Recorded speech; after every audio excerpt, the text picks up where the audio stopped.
welcome everyone. My name is Janet and I'm working through the King James's Bible. Today I am in the book of Exodus, working through chapters 10 to 12.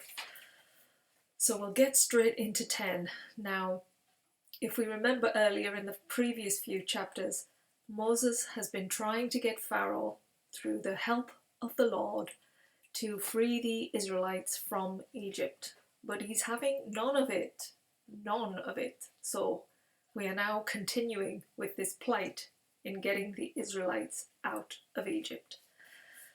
So in our chapter 10, the Lord says to Moses, "Go to Pharaoh, whose heart and his heart of his servants is hardened. Ask how long. He will refuse to humble himself before the Lord, and to let the people of the Lord go." How long is he going to keep this up? Now he's saying if he still continues, then he will bring a plague of locusts to the land of Egypt, and they will decimate everything. From the hail that was left, they will continue to decimate everything in the land of Egypt and in all the houses. So this is the next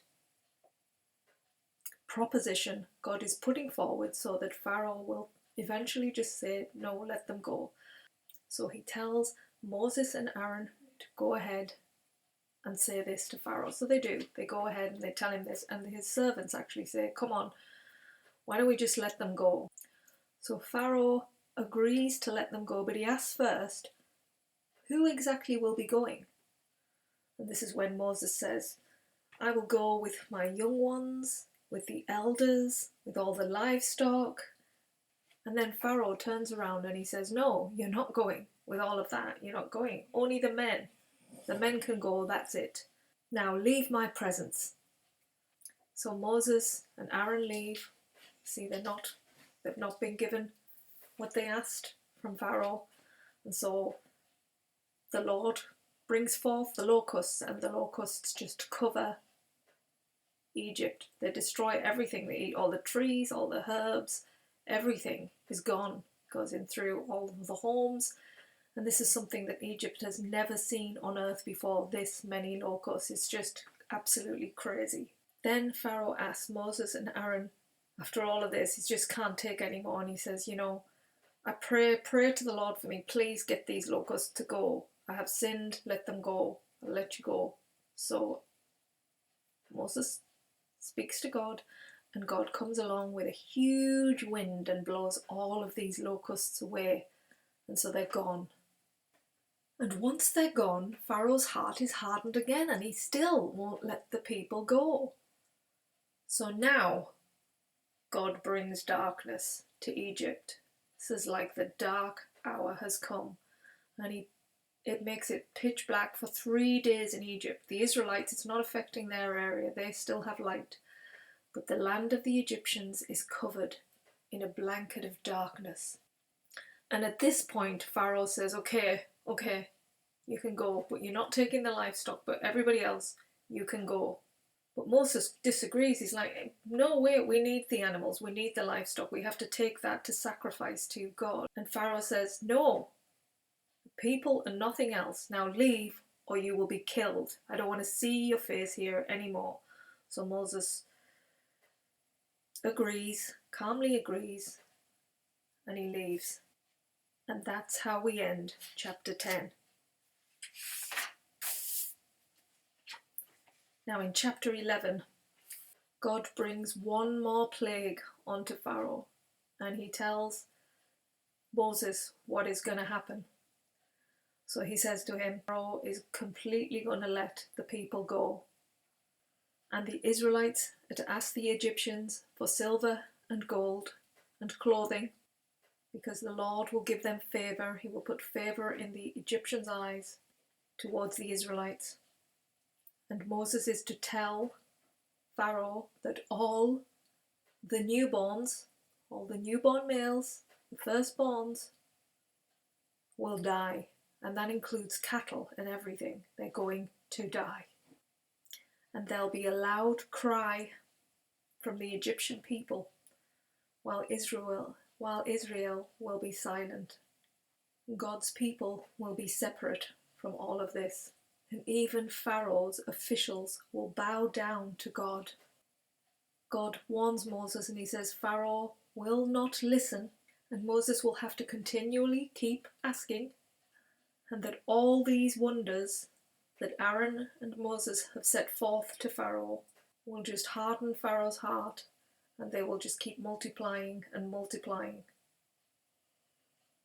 So chapter 11 is almost like a premonition for Moses to what has actually already happened in some, and is what to come, the final event. So this is the final event, chapter 12. And it says, the first month, the 10th day, Israel is required to take a lamb, one for each household. If the household is too small for a whole lamb, then share with your neighbour. The amount should be approximately what is enough for each person to eat, to be satisfied. And the lambs must be 1 year's age, male, and on the 14th day of the month, all Israelites must slaughter the animals by twilight. Then eat the meat that same night by roasting it by a fire,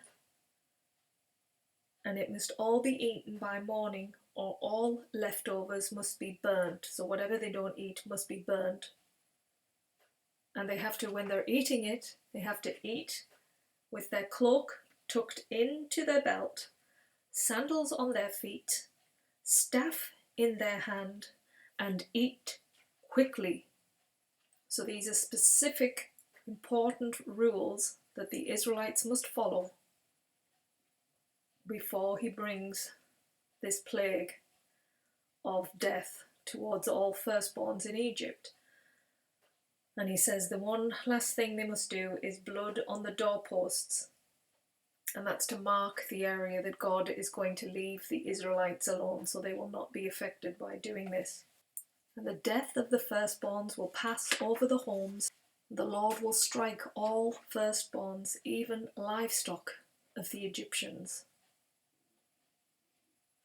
And for 7 days the Israelites were to abstain from yeast, otherwise they'd be cut off from Israel. And looking into this, yeast actually represents sin. That's what yeast represents, so they're not allowed to eat anything with yeast in it. So that's abstained. And the Israelites are instructed to celebrate as they'll be taken out of Egypt, and to eat bread without yeast from the 14th until the 21st.